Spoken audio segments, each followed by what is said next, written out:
If you're denying that sex is binary and immutable, if you're looking at a woman and calling her a man, if you're claiming there are 27 different types of gender, if you're arguing that biological men have no natural advantage over biological women in sports like swimming and running and weightlifting, you're articulating such absurd, clearly intellectually indefensible points of view that it's a great way of advertising your fealty. It's saying, I'm so committed to the cause of social justice, I'm prepared to completely humiliate myself intellectually.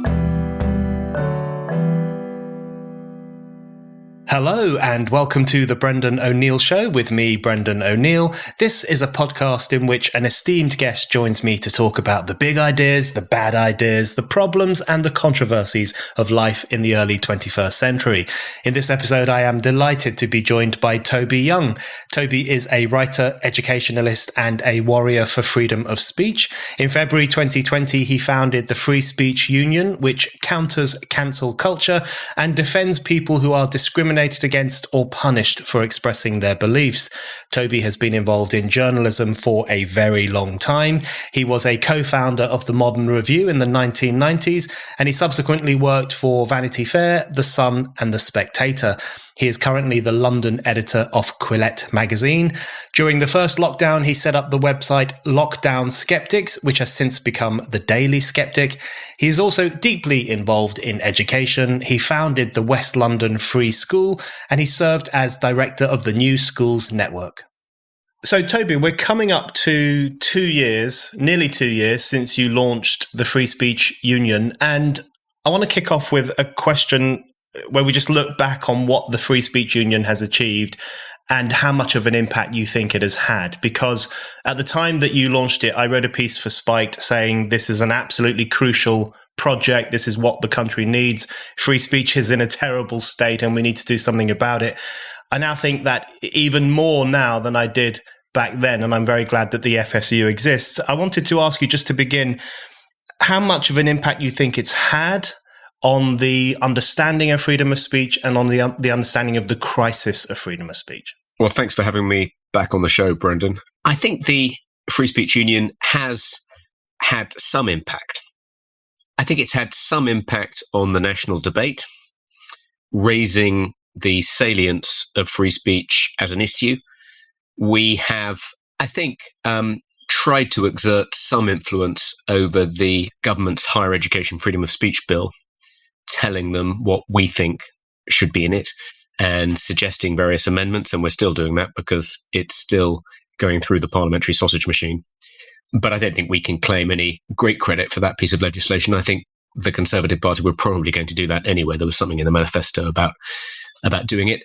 I think we've done our best when we've intervened to help our members. We get about 50 requests for help a week, and we end up helping about half of them. And of those, maybe 10% end up turning into protracted cases. And we usually end up winning, I'd say 75% of them. And we try and publicize our victories wherever possible. And even when we don't succeed, we try and draw attention to what's happening. And I think in some small way, we probably have raised awareness of the extent to which people are being penalized for exercising their lawful right to free speech, and not just in universities, but across the public sector, even in the private sector. But it's particularly bad in universities, galleries, museums, heritage institutions, arts companies, particularly performing arts companies. I'm sure you're familiar with all of that. Yeah. But I think, as you intimated in your question, where we've had the greatest impact is by fighting individual cases and coming to the defense of people who find themselves either at the wrong end of a pitchfork mob or subject to an institutional investigation of some kind. And we've had a number of high-profile victories. We won a victory in the case of Amber Rudd after she was no-platformed at Oxford. We ended up securing an apology for her, and the society which had no-platformed her was struck off by the university proctors. We ended up securing a qualified victory for Selina Todd, the professor of modern history at Oxford, who was no platform for being a gender-critical feminist. We managed to get Exeter to review their free speech policies and procedures and to apologise to her. We won good victory in the case of Nick Buckley, the guy who set up a charity in Manchester to work with young and homeless people. He was sacked by his charity, which he himself had set up, because he wrote a blog post which was mildly critical of BLM, and we ended up getting him reinstated. We helped an Isle of Man DJ who was suspended and placed under investigation again because he challenged BLM dogma. He was reinstated and has actually just been elected to the Isle of Man Parliament, so we were particularly pleased about that. I'd say that I think we've probably been about maybe 25 high-profile victories, and I think the impact that makes is to make institutions and employers a little bit more wary of trying to punish members of their institutions or employees for breaching various speech codes, at the behest of outrage mobs.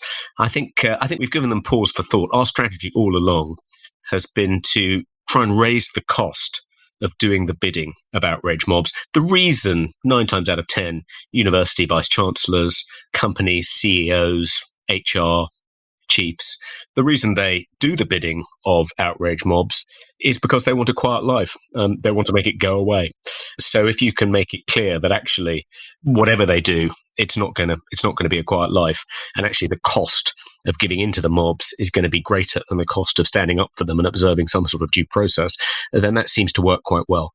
I think we were lucky in one respect in that the Free Speech Union was set up in February of 2020, and within a few months we had both the lockdown and the BLM movement.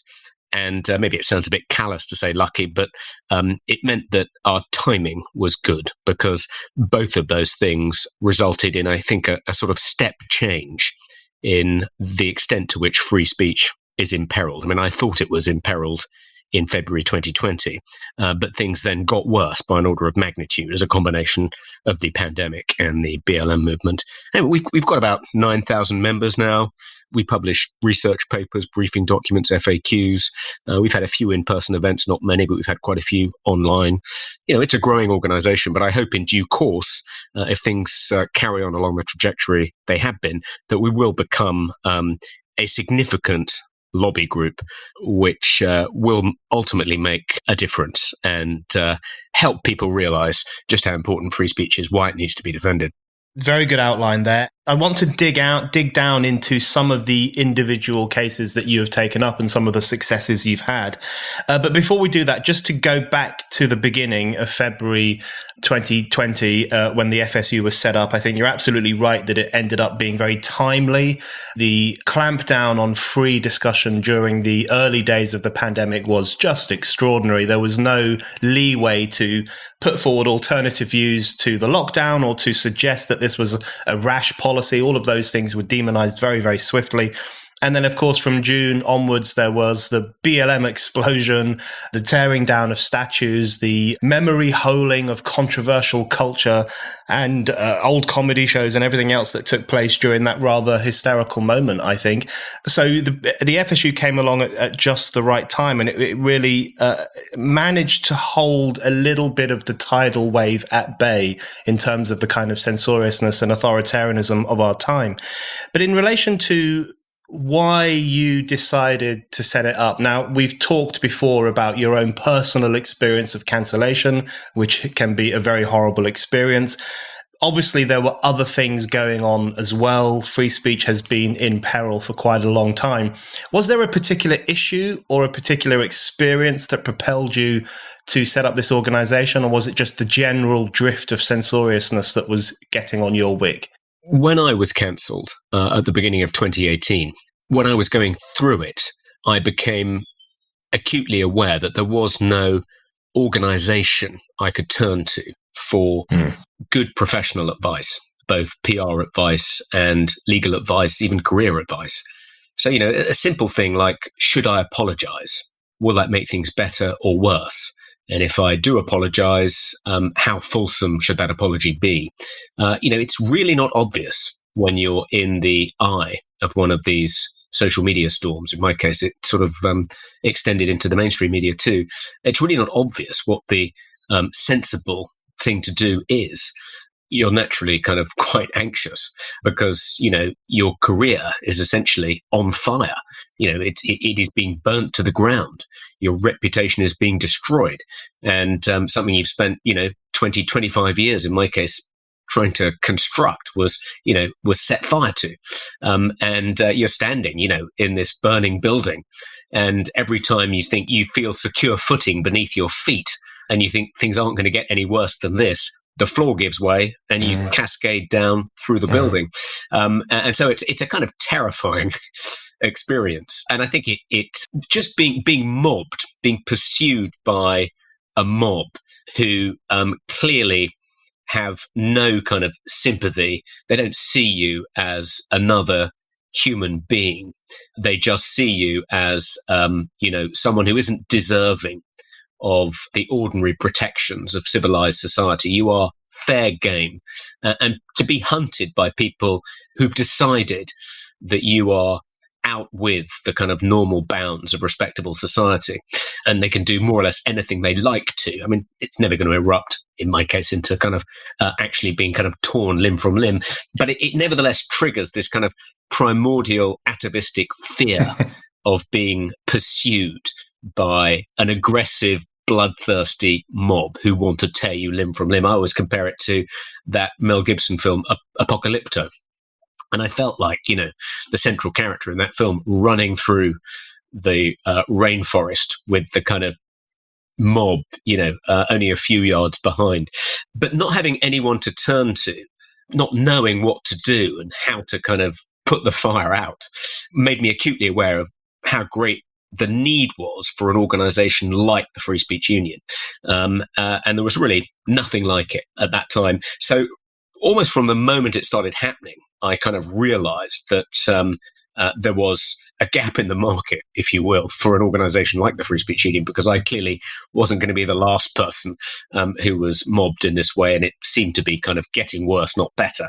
But it took me a while to actually kind of set it up. I mean, it wasn't until 2 years later that I actually set it up. And I think probably the galvanizing episode was Nigel Biggar at Oxford, who himself was mobbed, I think, in 2017, when he came to the defense of Bruce Gilley, a professor of political science at Portland State, who wrote a now infamous article in defense of colonialism for Third World Quarterly.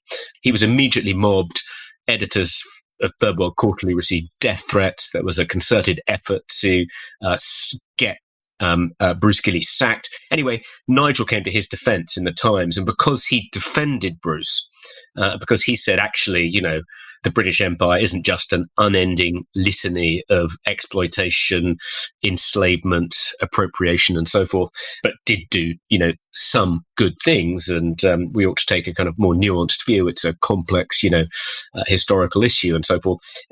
He immediately got mobbed himself, and there were sort of various open letters signed by hundreds of historians and other academics calling for him to be defenestrated.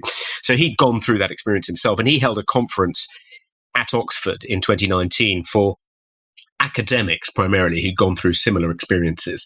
And the purpose of the conference was to really see if there was anything that could be done to protect academics who found themselves in a similar situation, because Nigel, like me, had felt quite isolated when he was being mobbed. And it was really out of that conference that the idea for not the idea, but that really sort of made me think, I really have to get on with this now. And Douglas Murray was one of the people who attended that conference. And when I set up the FSU, I asked Nigel to become the chair and Douglas one of the directors. Which they both duly did. But initially, my sort of thought at the time was to just limit eligibility for membership to people who earned a living from the dissemination of ideas in some way. So not just academics, but also journalists, novelists, poets, and so forth, playwrights. But I didn't want to extend it beyond that initially. But then I realized it was silly to put a limit on it, because it isn't just people involved in the dissemination and discussion of ideas who are targeted for cancellation. Nobody is safe. So it seemed silly to try and limit it to just those people. So that was the sort of gestation and the trigger which galvanized me into actually setting it up. On today's show, we've mainly focused on the threat to freedom, but you may be wondering where our ideas about freedom and liberty come from. If so, then why not join me in listening to the Wondrium series, Years That Changed History 1215. One of the most important events explored in the series is the drafting of Magna Carta. Medievalist professor Dorsey Armstrong explains how the barons forced King John to agree to Magna Carta and why its legacy has had such a profound impact on the development of the democratic rights and liberties we often take for granted today. If you're interested in where our freedoms come from, Wondrium has a great range of lectures and documentaries on exactly that. From the American Constitution and revolutions that changed the course of history, all the way through to current debates on campus censorship, Wondrium has it all. And why stop there? Wondrium's vast curated library covers just about every subject: science, history, music, language, travel, religion, health, business, and more. Wondrium's teachers, professors, and experts will inspire you to keep on learning new things every day. It is so easy to watch and listen to Wondrium. I log on to their website to watch on my computer, and then I pick up where I left off using the Wondrium app on my phone when I'm out and about. Wondrium really is the ideal learning companion. As a curious podcast listener, I know you're going to love Wondrium. So check out Years That Changed History 1215 and then have a look at the thousands of other videos Wondrium has to offer. And right now, my listeners get a special free 22-day trial offer to celebrate the new year. But you need to sign up through my special URL, wondrium.com/Brendan. Again, that's WONDRIUM.com/Brendan. So you've just described cancel culture very well there. And your cancellation in 2018, of course, was in relation to old tweets that you wrote, funny tweets, off-the-cuff tweets, tweets that while you were watching TV shows, and, you know, people can find them, no doubt, in numerous news reports online. And because of the fury and the intense fury that came your way as a result of that, you had to step down from the government's Office for Students, and there was a whole storm of controversy that lasted for quite a while. In relation to cancel culture, I wanted to ask you about why you think it has become so venomous and so vicious. Of course, there was your experience. More recently, there's been Kathleen Stock at Sussex University, who seems to incite this extraordinary anger and venom and hysteria almost in the students who despise her and the activists who despise her simply because she says there is such a thing as biological sex. Or if you look at the hysteria that greets controversial speakers when they arrive on campus, there's often shouting and baying and a very kind of unstable response. And cancel culture, as you've described it, is a mob. It's like a digital inquisition. It's this furious response to people who have controversial views or who make controversial jokes.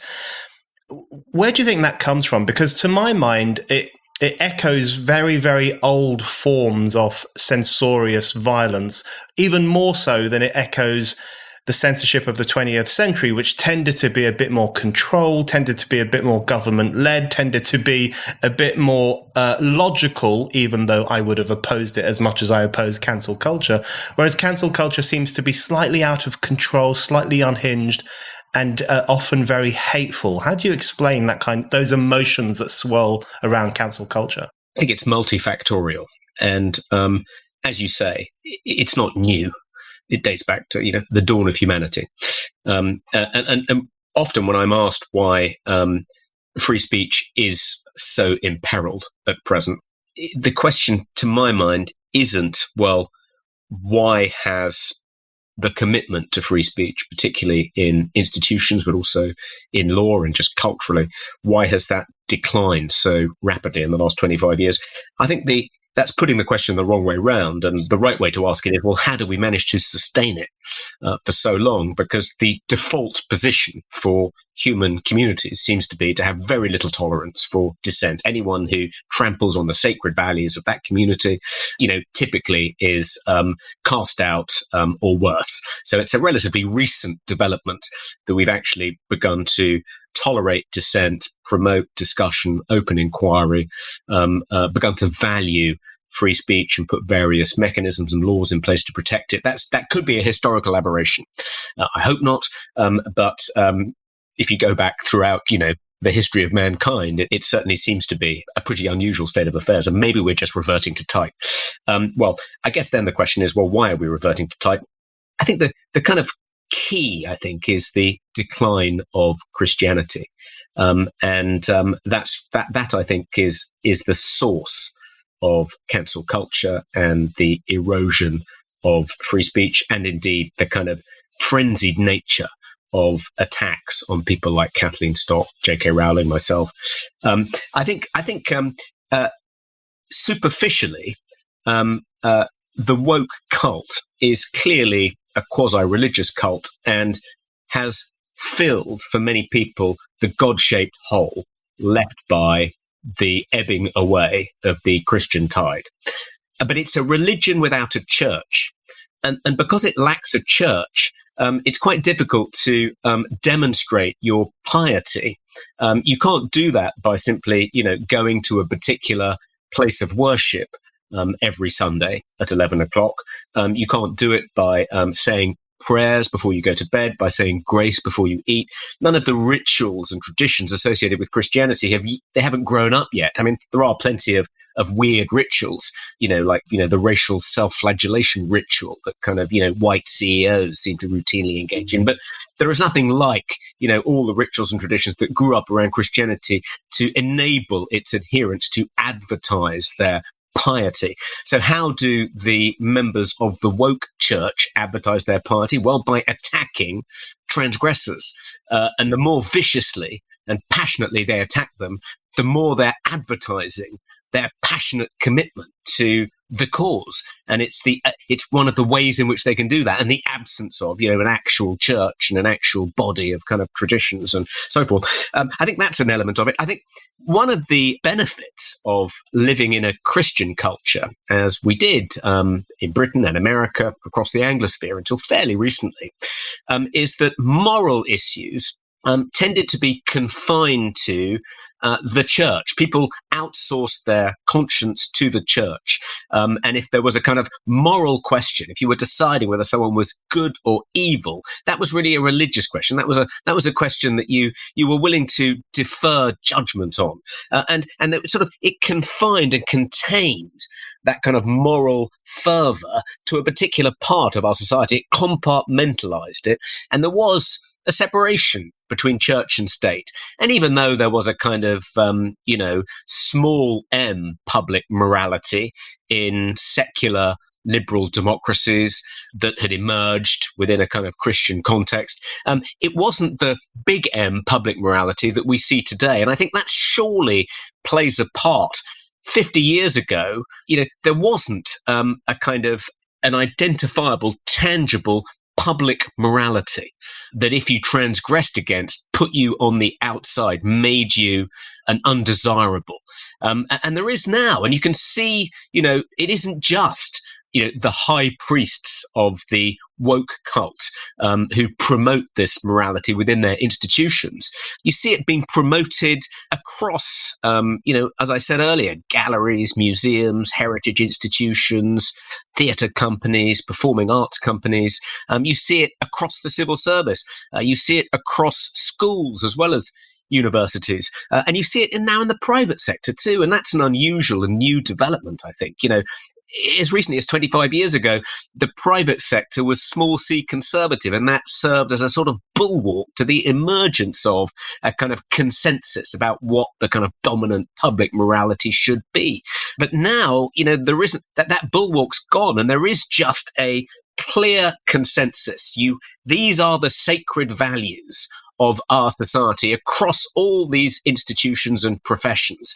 And if you offend against them, you are a bad person and you deserve everything that's coming to you. That, I think, it's the emergence of the kind of woke public morality, the kind of the fetishization of EDI and the embedding of those values across institutions and professions, which has made it, I think, harder to dissent. It's made it easier for people to condemn dissenters as kind of morally repugnant than it was kind of 50 years ago. I think so I think it all really comes down to the decline of Christianity. And I think it may be, one of the attractive things, I'm not a Christian myself, and I'm sure that, and I feel ambivalent about the decline of Christianity. I don't think it was, an unqualified tragedy. But one of the attractive things about Christianity is that Christians generally believe in forgiveness. If you have sinned, if you have trampled on the sacred values of your church, there is a way back. You express contrition, you do penance, and you're readmitted into the community that you've been temporarily expelled from.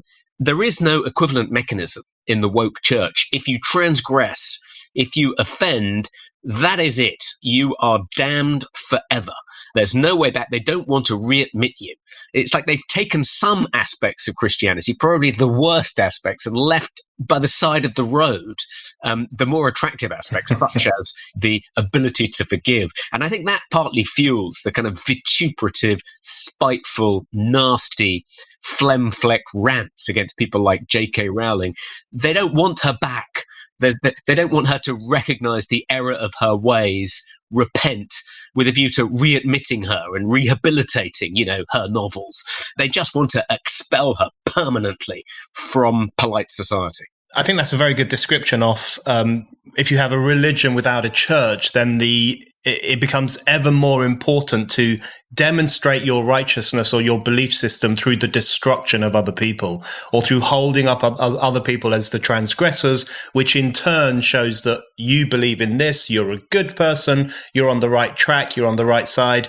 So the lack of substance, the lack of having a kind of central organization through which they can demonstrate their piety actually intensifies their need to find enemies and transgressors who can be very ostentatiously destroyed in the public arena. And one issue of transgression, which has become just an extraordinary article of faith amongst the woke mob, is, you've just alluded to it there with J.K. Rowling, is the issue of gender fluidity, the ideology of transgenderism, and the idea that you can change sex and it's a good thing to do, and anyone who disagrees is a TERF or a bigot or the scum of the earth, and they deserve to be cancelled. And I wanted to ask you specifically about that issue, because I think that's one of the most intense focal points of cancel culture today. We know that J.K. Rowling gets the most extraordinary abuse, including misogynistic abuse, rape threats, death threats. Kathleen Stock was subjected to similar. You mentioned Selena Todd earlier, who was also subjected to incredible hateful abuse. You've also represented Rebecca Worshdale, who is a woman who was essentially demonized for wearing a T-shirt that says adult human female, which is the dictionary definition of a woman. You now cannot express the dictionary definition of what it means to be a woman. What is it about that particular issue? Obviously, this speaks to what you've just been describing, which is that destruction of transgressors. But what is it about that particular issue, the question of transgenderism, which excites so much intolerance, and which means that women in particular find their freedom of speech and their freedom of thought being curtailed in a pretty vile way sometimes? I think there are sort of several reasons, but I'll cite two. The first, I think, relates to what I was saying earlier. How can you advertise you're a member in good standing of the woke church? How do you signal that you are passionately committed to the cause of social justice? Well, one way of doing that, one way of communicating to, the other congregants that you really are a pious individual, is to say something which is patently absurd. Intellectually humiliate yourself as a way of sort of abasing yourself at the kind of altar of the woke church. And it seems to me that what makes this issue so attractive to the worshippers of this church is its intrinsic absurdity. If you're denying that sex is binary and immutable. If you're looking at a woman and calling her a man, or looking at a man and calling him a woman, if you're claiming there are 27 different types of gender, if you're arguing that biological men have no natural advantage over biological women in sports like swimming and running and weightlifting, you're articulating such absurd, clearly intellectually indefensible points of view that it's a great way of advertising your fealty. It's saying, I'm so committed to the cause of social justice, I'm prepared to completely humiliate myself intellectually by maintaining these totally absurd, indefensible positions. I'm that committed. So I think that's an element of that in it, Brendan. But I think also, I think it's what Douglas Murray in The Madness of Crowds calls the St. George in retirement syndrome.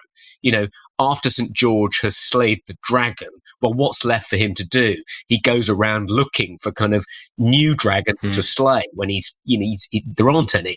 And I'm sure that for this generation, one of the things that makes the trans rights issue so attractive is that they feel like it's their issue, a civil rights issue they can take ownership of. They missed out on the 1960s when it was civil rights for people of colour.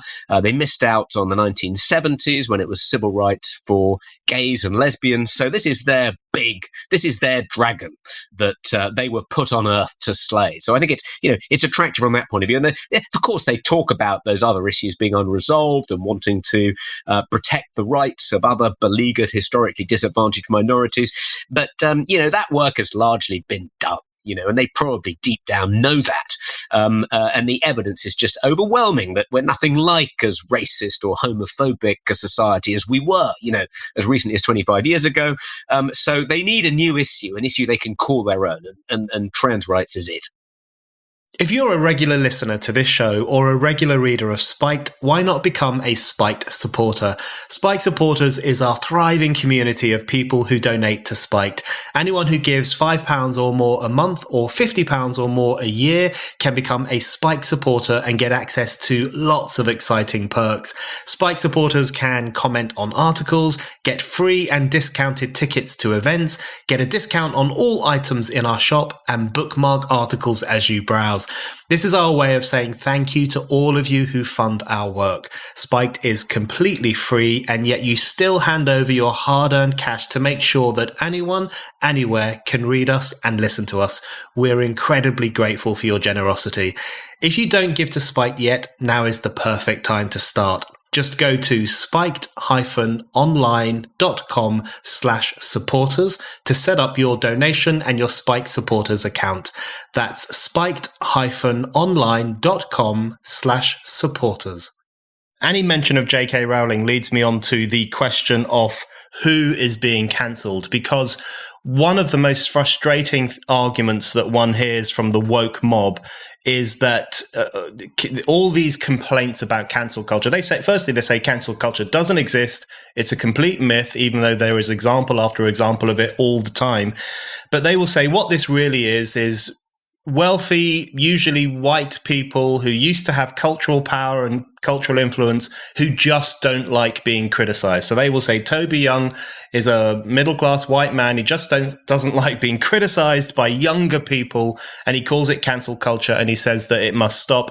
They obviously say the same about J.K. Rowling, who's incredibly wealthy, culturally influential, who is in a large part uncancelable because she is such an important cultural figure. And so they will make the argument that it's a myth and this is just the old establishment moaning about being held to account. Now, of course, that is, in my view, complete nonsense. And I think one of that you mentioned earlier that you decided quite early on to expand the remit of the Free Speech Union beyond people whose role in life is to disseminate ideas and culture and to broaden it out to pretty much everyone. And I think that was a very important thing for you guys to do, because you've taken up cases of ordinary people, ordinary working people who do an important job for society, who have suffered cancellation for what they've said. So, for example, Jeremy Sleeth, the train conductor who was unfairly dismissed because he said he didn't want to live in an alcohol-free caliphate in relation to COVID restrictions. Maureen O'Byrne, a librarian who was sacked for objecting to the involvement of a Chinese state-owned firm in a project at her library. We've mentioned Rebecca Wurshdale, who's an FSU member now, I think, who was banned from a pub for the crime of wearing a T-shirt saying adult human female. These are, ordinary good people who have suffered the brunt of this censorious culture. So can you just explain to us, how do you see cancel culture working? It isn't just an attack on the old establishment, is it? It has a much broader role in terms of instructing society on what is supposedly the right way to think. Yeah, to present it as an overdue correction, because privileged white men have been dominating the conversation for far too long. It's just a complete oversimplification. I mean, as you say, most of the people who end up being cancelled are ordinary people, not particularly privileged people, unless you think all white people are privileged. You mentioned a few examples, but I think the cancellations that make it into the national press are often of quite high-profile people. So people, I think, come to the wrong conclusion that it is just high-profile people who are being cancelled. But the reason you don't see all the ordinary people being cancelled is because there are very few people around to stick up for them, and they mostly lose their battles. Hundreds of people are cancelled every week. They lose their jobs. They get demoted. They're put through a protracted complaints process by their employers. And we're talking about, train drivers, people who work for the National Coal Board. It's extraordinary how many people from all walks of life come to us seeking help. These are people that most people don't hear about. What you see is the tip of the iceberg. And the bit of the iceberg you can't see, that isn't privileged, famous people, getting into difficulty for running their mouths. It's ordinary people who 9 times out of 10 have inadvertently triggered some tripwire by breaching some speech code that they weren't even aware existed. Another reason why it's a gross oversimplification to say it's just privileged white people is that it isn't just white people. It certainly isn't just heterosexual people. Look at all the gender-critical feminists who've been targeted for cancellation. Germaine Greer was no platform. Peter Tatchell was no platformed for signing a petition opposing no platforming. Probably the most prominent gay rights campaigner in the country. Plenty of African Americans and African Caribbeans, African Britons have been cancelled. So it really isn't just confined to white people. Everyone is vulnerable to cancellation. And one of the ironies of kind of tracking cancel culture is that quite often the people who say cancel culture is just a figment of the imagination of kind of elderly readers of the Daily Telegraph, and it isn't a real thing, is that after denouncing people who've been, making a fuss about cancel culture and claiming it's not real, they themselves are then targeted for cancellation. Yeah. Not because they've said that, because they say something else. They trip one of these wires. They're the equivalent in this debate of the anti-vaxxers who get COVID and end up being photographed in the Daily Mail, in intensive care. Yes, that's very well put. And I think the other aspect of it is that, as you say, most people who get cancelled are normal working people, but also there's that knock-on effect where it just chills discussion throughout society. So there are growing numbers of people, I suspect, who don't say the things you're not supposed to say because they don't want to suffer those consequences that they see often befalling even wealthy, influential people like J.K. Rowling. And I think one of the purposes played by the intense hatred for J.K. Rowling is to send that message to society more broadly. Well, if this can happen to her, imagine what can happen to you. If you're just an ordinary woman with an ordinary job and you open your mouth on the gender issue, imagine what will happen to you if even she can be subjected to so much hatred and bile. And one instance I wanted to raise with you, one of the cases that you guys have taken on, which I find to be a really disturbing case, is the case of Hartoon Tash, the Christian preacher, who no one talks about anymore, even though this is a woman who was attacked with a knife at Speaker's Corner in Hyde Park because she is a Christian preacher. She is very, very critical of aspects of Islam, and she was attacked, and it didn't become a cause célèbre. Most people will have forgotten about it. Certainly the woke left doesn't ever talk about it and probably wouldn't recognize her name if you were to say it to her. I think that's a good example of some of the issues that simply don't cut through with those who claim to be progressive, or those who claim to care about women's safety, or those who claim to care about the right of women to say what they want, or to appear in public without being attacked by a man. What is it, do you think, about that issue in particular, criticism of Islam, or even criticism of radical Islam, which leads to a situation where you can even be attacked in public and you won't win the sympathy of the supposedly right-thinking sections of society?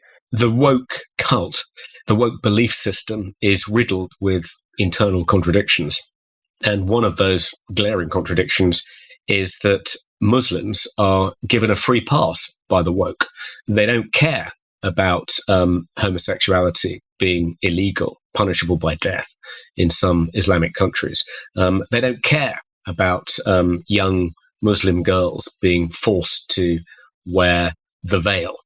They don't care about misogyny within Islamic communities, and I think that's the reason that Hatton Tash, they have a blind spot about Hatton Tash. You know, she's very critical of Islam, and she gets up and quotes from the Bible and criticizes her former faith at Speaker's Corner.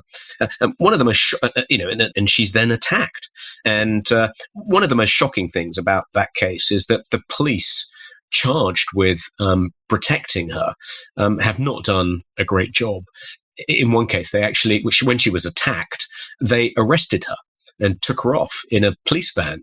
And, their defense of their behavior was, we couldn't very well arrest the entire mob of Muslim men attacking her. That wouldn't have been practical. So the best way to protect her was to arrest her, which is just ridiculous. And I think one thing I hope will change is that the police will in due course receive some training about free speech. At the moment, the police, since the Macpherson report, have been outsourcing their thinking to various lobby groups and advisory bodies like the College of Policing, lobby groups like Stonewall, and it's made it harder and harder for ordinary police officers to exercise their common sense. And I think it may be naive to hope that the police will recover their common sense, at least not overnight. So our best hope is to, alongside the training they're receiving from Stonewall and Mermaids and gendered intelligence, they could receive at least some training in free speech. And they're taught what people's free speech rights are, what you can lawfully say. And hopefully, if that happened, fewer Christian preachers would be arrested for disturbing the peace.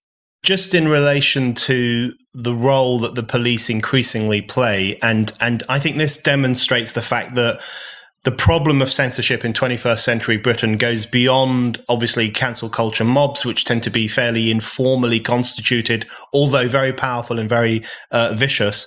And it touches upon the law itself, the implementation of the law, and the role of the police in actually seeking to control what people are allowed to say, and in some cases what people are allowed to think. So people will be familiar with the case of Harry Miller, who was contacted by the police after he made critical comments about some of the transgender movement, and they told him essentially, this is the wrong way of thinking, you shouldn't think like this, you shouldn't express those ideas. Of course, there have been instances where Christian preachers have been arrested for preaching publicly in town squares and making comments about the sinfulness of homosexuality, for example.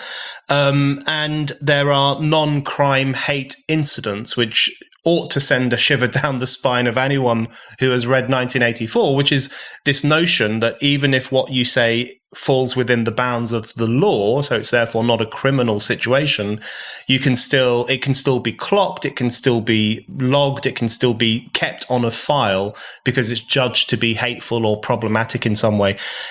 That's pretty serious, isn't it? When you have not only these marauding mobs dragging people down for saying the wrong thing, but large swathes of legislation or police willingness to interfere in the realm of thought and speech. Yes. So non-crime hate incidents date back to the hate crime operational guidance issued by the College of Policing in 2014. It has no statutory basis at all. This is a body that is a wholly owned company by the Home Office. And it issued this guidance in 2014, instructing the police that if someone reports a hate crime, the police should investigate it. And if they conclude that no crime has been committed, they should, in every case, regardless of how vexatious the complaint, record it as a non-crime hate incident. And the rationale is that if someone's complained, then and they're a member of a protected group, then their perception that the incident in question was motivated by hostility towards their protected group is itself enough for the police to be able to conclude that it was a hate incident. It was motivated by hate. Perception is enough. Didn't need to meet any other test. And so the police in every case were instructed by the College of Policing to record these episodes as non-crime hate incidents if they concluded that no crime had been committed. And they record them in such a way, as you said, that they show up on people's criminal records. So if you apply for a job working with vulnerable people, like if you apply for a teaching job, for instance, and your employer asks you to carry out an enhanced DBS check, whereby you have to disclose your criminal record to your prospective employer, they can show up. They don't show up in every case. It's at the discretion of chief constables. But in some cases, they show up. And during the recent Court of Appeal case, the QC for the College of Policing was asked whether it would be appropriate to disclose the NCHI recorded against Harry Miller if he sought employment as a teacher working with vulnerable people. And the QC said yes. And worth remembering that Harry's sin was to retweet a comic verse about transgendered people, and the complainant was a trans woman whom the tweet wasn't directed at and who wasn't copied into the tweet. She just saw it and complained. And on that basis, he had this NCHI recorded against him. And the bench at the Court of Appeal said, what about a gender-critical feminist professor? If she had an NCHI recorded against her because she'd expressed gender-critical views in the public square, would it be appropriate to disclose her NCHI if she applied for a job at another university? To which the QC replied, yes. You may think, well, how big a problem is this? How many NCHIs have actually been recorded against people's names? Well, the answer is a huge number. So the Daily Telegraph did an FOI request. It sent it to all police forces in England and Wales, I think the year before last. And they discovered that between 2014 and 2019, in that 5-year period, there'd been 120,000 non-crime hate incidents recorded, which is an average, I think, of 67 a day. And since then, you can bet your bottom dollar there will have been tens of thousands more recorded. So it's a huge problem and has a hugely chilling effect on free speech. If you say something that provokes a member of a protected group, that if they complain and accuse you of committing a hate crime, that will eventually be recorded against your name as an NCHI, that serves as a huge deterrent on expressing yourself freely. I mean, a really chilling effect. And the Court of Appeal ruled in Harry Miller's favour, but they didn't say that it was unlawful to always record NCHIs in such a way that they will show up in enhanced DBS checks. They merely said that making it mandatory for them to be recorded isn't right. It should be at the discretion of senior officers, and it should be proportionate. So in some cases, they shouldn't record NCHIs against people's names, but not in every case was it wrong. And they said that Parliament will now have to approve a code of practice. So they're still out there, and they still have a chilling effect on free speech. But we're gradually, thanks to Harry's courage. And we've supported Harry throughout, and we were pledged to pay his costs had the Court of Appeal decision gone the other way. But thanks to Harry's courage and tenacity, we are making some progress on that issue. You're listening to The Brendan O'Neill Show. If you like this podcast, be sure to subscribe so that you never miss an episode. With most providers like iTunes or Spotify, it's really easy to do with just one click. And if you get this show via YouTube, then make sure you not only subscribe to Spike's YouTube channel, but that you also click the bell so that you are alerted to every new episode. Okay, Toby, a couple more questions for you. The first is on something you mentioned earlier, which is the lockdown and the fact that it came in quite soon after the Free Speech Union was founded. And some of us, a very, very, very small number of people, expressed skepticism about the lockdown as a policy back in March and April 2020. And I remember that very vividly being a very difficult time to have open, frank, honest discussions about what was the best policy in relation to a health crisis like COVID-19. And I get this feeling that a little bit of a reverse ferret is starting to happen in some sections of society who are now looking back on that era, the first lockdown we had, and are starting to ask, did it have to be so severe? Did we have to let people die on their own? Did we have to tell people to stay away from hospitals, which led to a spike in deaths in private homes? Did we have to have a situation where you just couldn't visit an elderly loved one in a care home under any circumstances, or could we have done it differently? So a bit of a reverse ferret seems to be happening. Carl Hennigan refers to it as the Great Revision, and he thinks that's coming soon, where people will distance themselves from their fulsome support for the first lockdown.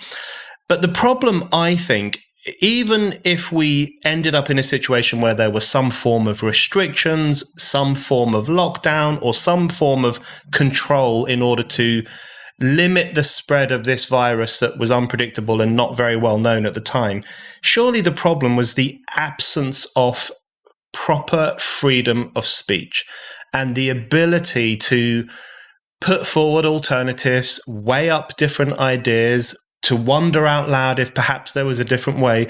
I would argue that in a time of crisis, like the COVID-19 crisis, surely freedom of speech becomes more important rather than less important to ensure that society doesn't do something that is potentially self-destructive and dangerous. I agree with Carl Hennigan. I think there is retreat taking place, and that all the most zealous advocates of the lockdown policy and associated COVID restrictions are now beginning to distance themselves from the policy.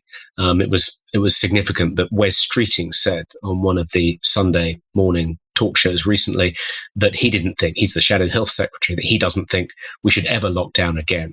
And Keir Starmer claims that he never called for going further than Plan B restrictions. He didn't think, Omicron was going to be so devastating that we needed to go beyond Plan B, which is a complete revision of history. He absolutely did say that.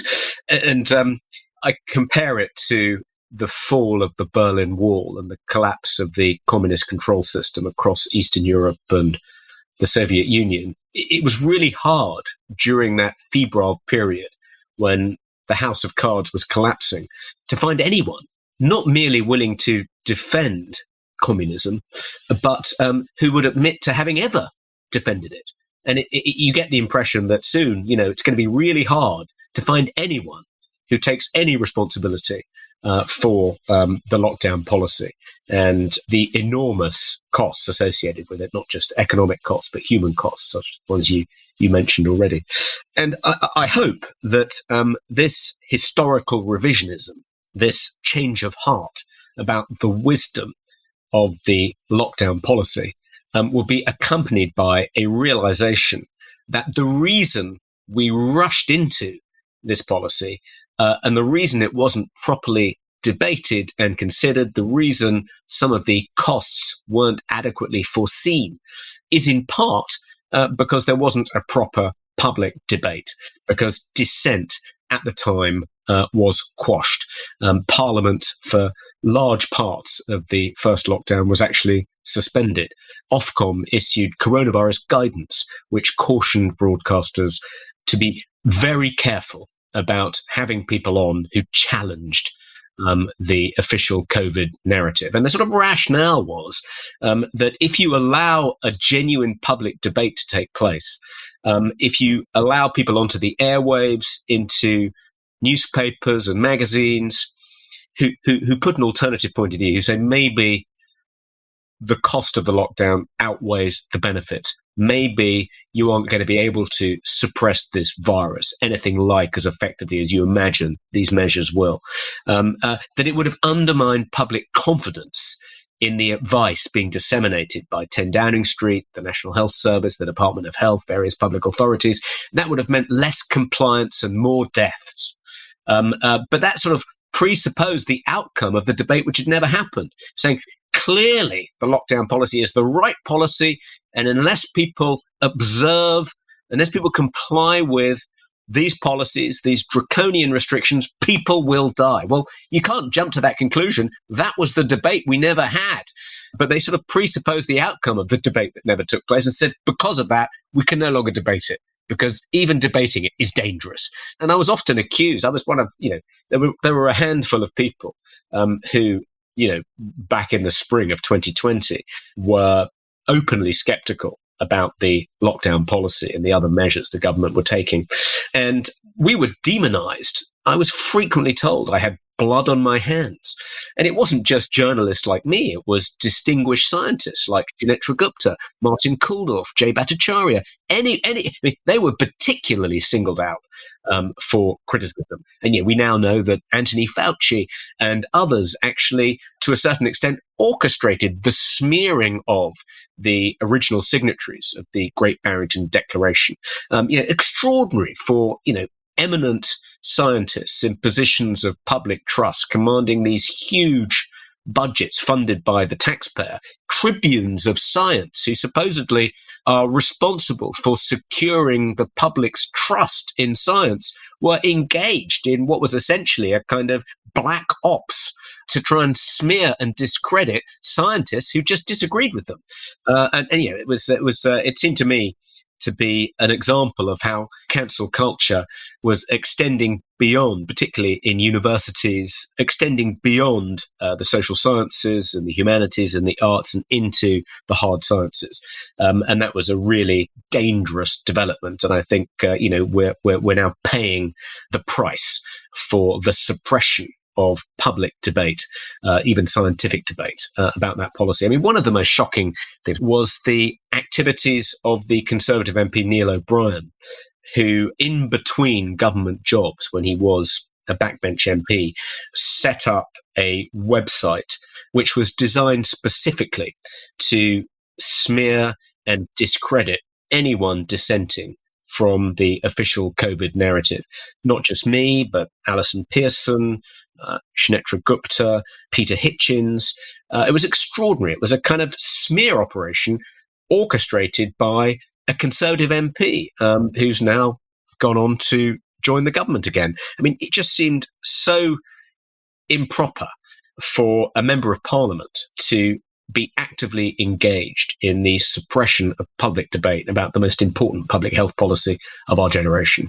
Absolutely. And I think that whole period, especially during the first lockdown, but then subsequently in response to the Great Barrington Declaration, authors who you've mentioned, really showed the importance of John Stuart Mill's insight, which is that it is only through having the complete liberty of contradiction that you can assume you are right and therefore that your policy should be enacted.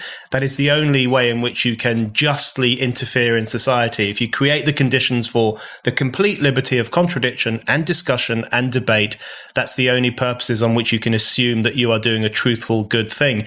And that just didn't happen. And I think restoring those conditions of liberty and contradiction and debate is absolutely essential going forward.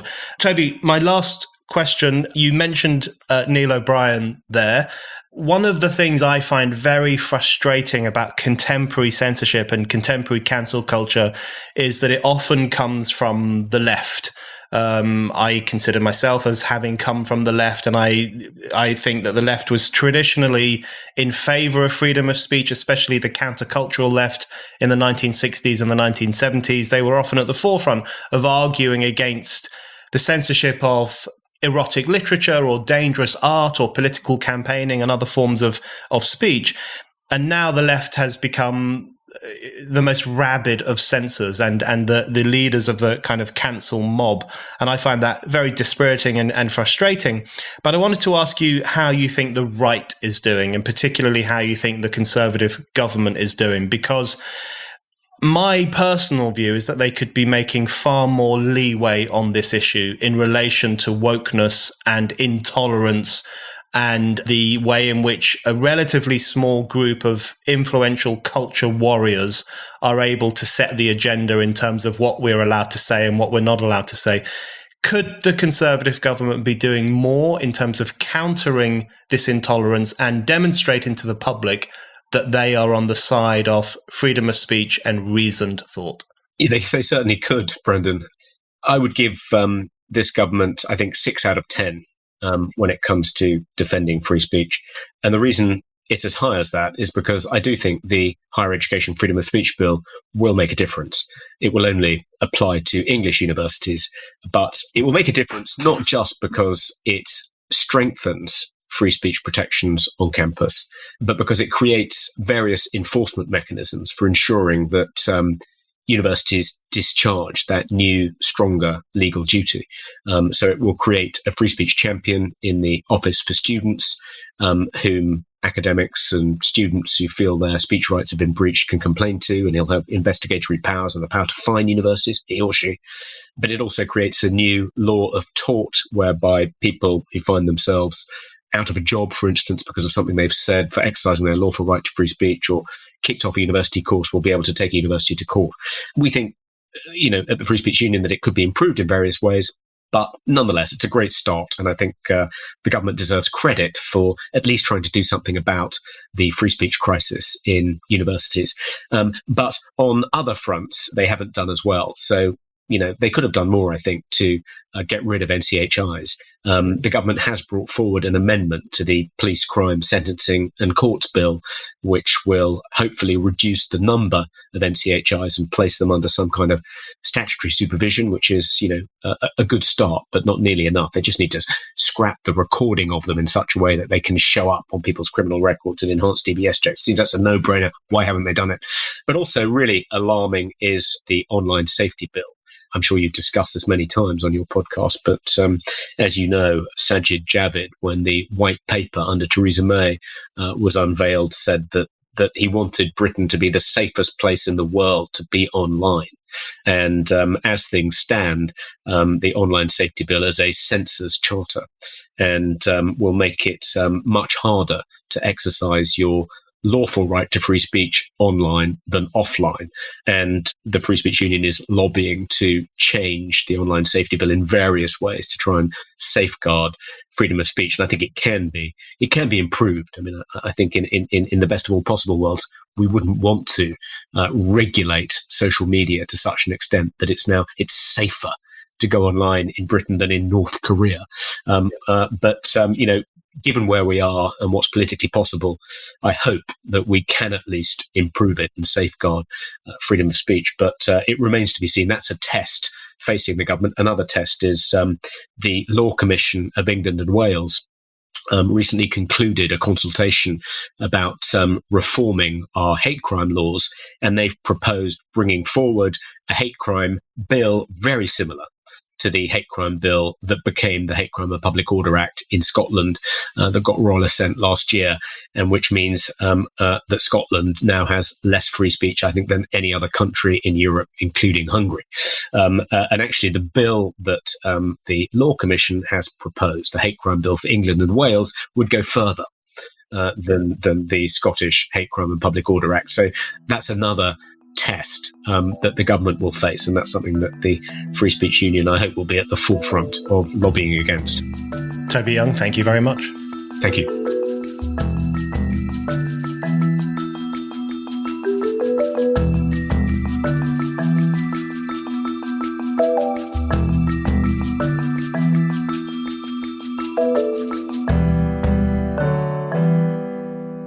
Thank you for listening to The Brendan O'Neill Show. We'll be back with another guest and more discussion. Don't forget to subscribe, and in the meantime, keep reading Spiked at www.spiked-online.com.